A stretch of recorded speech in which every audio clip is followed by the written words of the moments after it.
കാസർഗോഡ് പെരിയ ഇരട്ടക്കൊലക്കേസിൽ 10 പ്രതികൾക്ക് ഇരട്ട ജീവപര്യന്തം ശിക്ഷ, 2 ലക്ഷം രൂപ പിഴയും നൽകണം. കേസിൽ കുറ്റക്കാരനാണെന്ന് കണ്ടെത്തിയ മറ്റ് 4 പ്രതികൾക്ക് 5 വർഷം തടവും 1000 രൂപ പിഴയുമാണ് വിധിച്ചിരിക്കുന്നത്. സാങ്കേതിക തകരാർ മൂലം ദുബായിൽ നിന്നുള്ള എയർ ഇന്ത്യ വിമാനം കരിപ്പൂർ വിമാനത്താവളത്തിൽ അടിയന്തരമായി ഇറക്കി. ഹൈഡ്രോളിക് തകരാറ് സംശയത്തെ തുടർന്ന് ദുബായിൽ നിന്നുള്ള എയർ ഇന്ത്യ എക്സ്പ്രസ് വിമാനം സുരക്ഷിതമായി ഇറക്കുന്നതിനായി കരിപ്പൂർ വിമാനത്താവളത്തിൽ അടിയന്തരാവസ്ഥ പ്രഖ്യാപിച്ചു. മദ്യപിച്ച് വാഹനമോടിച്ച ഡ്രൈവർ വഴിതെറ്റിയതിനെ തുടർന്ന് ബംഗളൂരുവിൽ യുവതി ഓടിക്കൊണ്ടിരുന്ന ഓട്ടോയിൽ നിന്ന് ചാടി രക്ഷപ്പെട്ടു.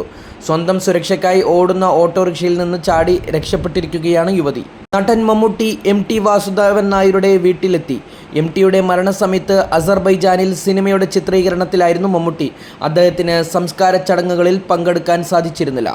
സമൂഹമാധ്യമം വഴി പരിചയപ്പെട്ട പെൺകുട്ടിക്ക് അശ്ലീല സന്ദേശം അയക്കുകയും ബീച്ചിൽ നിന്ന് കാറിൽ കയറ്റിക്കൊണ്ടുപോകാൻ ശ്രമിക്കുകയും ചെയ്ത ഡോക്ടർ പോക്സോ കേസിൽ അറസ്റ്റിൽ.